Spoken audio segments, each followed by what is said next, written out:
Mayberry! 1, 2, 3.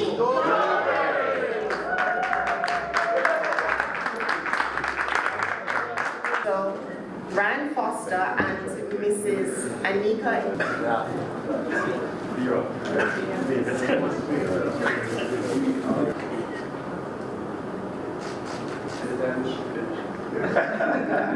Thank you.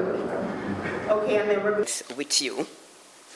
Occasions like so I have no doubt that this partnership will definitely be long-lived and we all will benefit.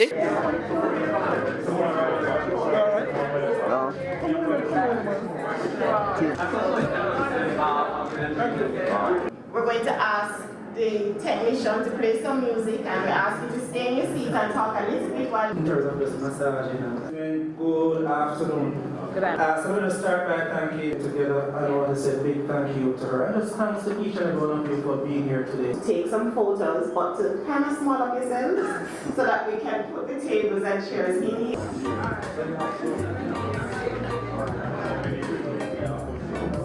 Welcome, Mr. Myers with the program.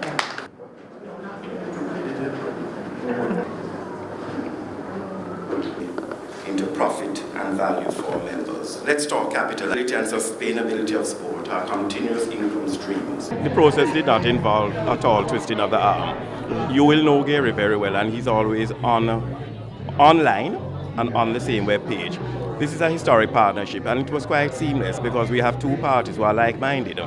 We know the value of investment in our human resources in our country. We know the value of investment in sport. We know the value of helping people in order to realize their aspirations in life. So it was an easy match for us. So when discussions took place, it was just a question of when and how.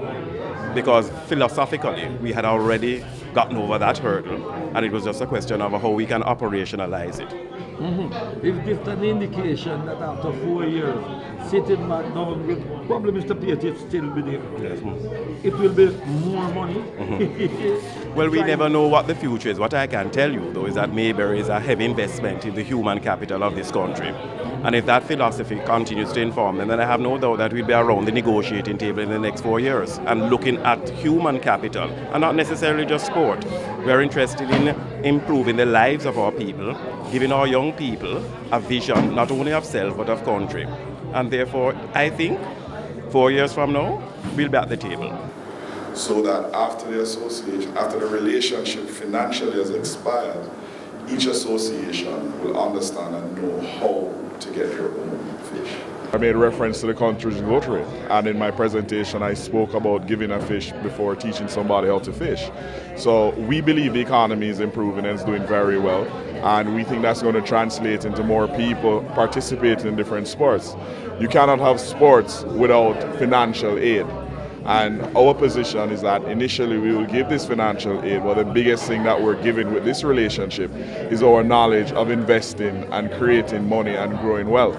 So we think once we impart that knowledge as an investment banker and advisor, the individual associations will benefit, and you would expect, so in addition to, if I give $10 today, in 4 or 5 years' time, that $10 will be supplemented by those associations growing their own money.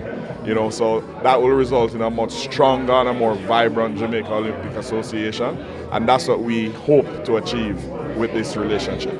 Well, as I said, it's one of the longest contracts that we've ever signed, but it dovetails with the Olympic time period, and so we will see what happens. I expect that Chris and his team will hit all of their objectives, and when we get to that point, I think it should be beneficial to both parties.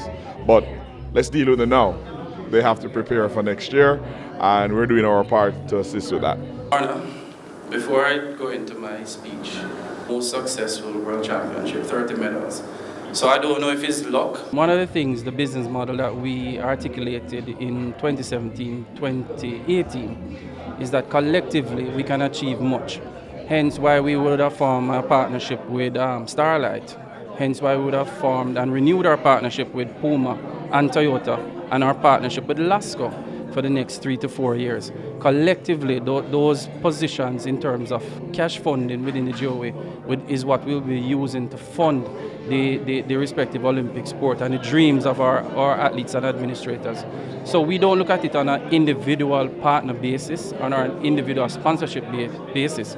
What we do is collectively put all of those funding together on a yearly basis to help fund our member associations. Of course, in collaboration with the funding that we receive from the IOC and Pan American Sports, PASO. I think we are well on our way because these funding from our 4 new partners, Carton Global has come on board in the tune of 35 million as well. So collectively, the amount in sponsorship to include Mayberry has exceeded over $150 million.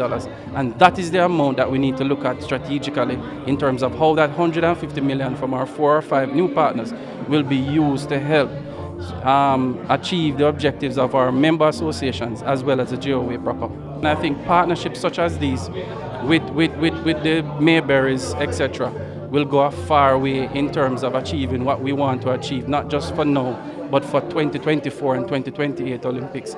I think it's not just the cash component we need to look at. Mayberry is coming on board to also give financial advice, not just to us, the Jamaica Olympic Association, but all our constituent members, and not just member associations as athletes and administrators, but you have family members, you have persons that are part of these associations that are, whether directly or indirectly, that can benefit from investment advice that are strategic. Recently, when we spoke about the issue of retirement after sport, that's another way within which we can invest in stocks, bonds, corporate papers, commercial papers, etc., that will go a far way in not just securing the future of the Jamaica Olympic Association, but all affiliates and stakeholders within the Jamaica Olympic Association.